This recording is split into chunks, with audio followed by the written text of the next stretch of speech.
আমি বেট করতে পারি এর আগে এইরকমভাবে চিংড়ি মালাইকারি তোমরা কেউ বানাওনি। তাহলে চলো কিভাবে চিংড়ি মালাইকারিটা আজকে বানিয়েছি তোমাদের সাথে শেয়ার করি। প্রথমে মাছটাকে ভালো করে ধুয়ে নিয়ে প্রত্যেকটা মাছের মধ্যে কাঠিগুলোকে সুন্দরভাবে ঢুকিয়ে নিতে হবে। তারপর মাছগুলোর মধ্যে হলুদ, নুন আর শুকনো লঙ্কা দিয়ে ভালো করে মেখে নিতে হবে। এবার এখানে অনেকেই তাদের পছন্দ মতন তেল ব্যবহার করে, কিন্তু আমি এখানে কোনো তেল ব্যবহার করিনি। এবার 5-10 মিনিটের মতন মাছটাকে এইভাবে রেখে কড়াইতে তেল গরম করে এক এক করে মাছগুলোকে ভেজে নিতে হবে। এবার যারা রান্নায় পটু তারা তো জানোই, আর যারা আমার মতন তাদের জন্য বলে রাখি, চিংড়ি মাছ বেশিক্ষণ ভাজতে হয় না। চিংড়ি মাছ বেশিক্ষণ ভাজলে সেটা রাবারে পরিণত হয়। 2-3 মিনিটের মতন এপিট ওপিট ভেজে নাও, সুন্দর লাল রং হয়ে গেলে মাছগুলোকে তুলে নিতে হবে।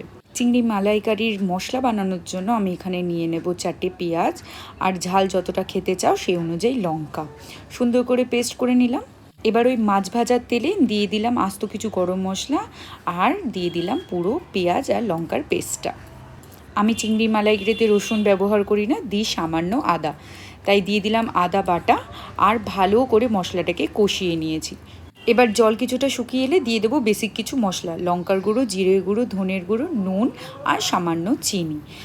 এই সময় গ্যাসের আঁচটাকে একদম লো রাখবো, সময় আর ধৈর্য নিয়ে ভালো করে মশলাটাকে কষিয়ে নেব। এবার অ্যাড করে দিলাম টমেটো বাটা, আর এটাই হলো আমার সেই স্পেশাল টুইস্ট, যেটা হলো মৌরি আর কাজু।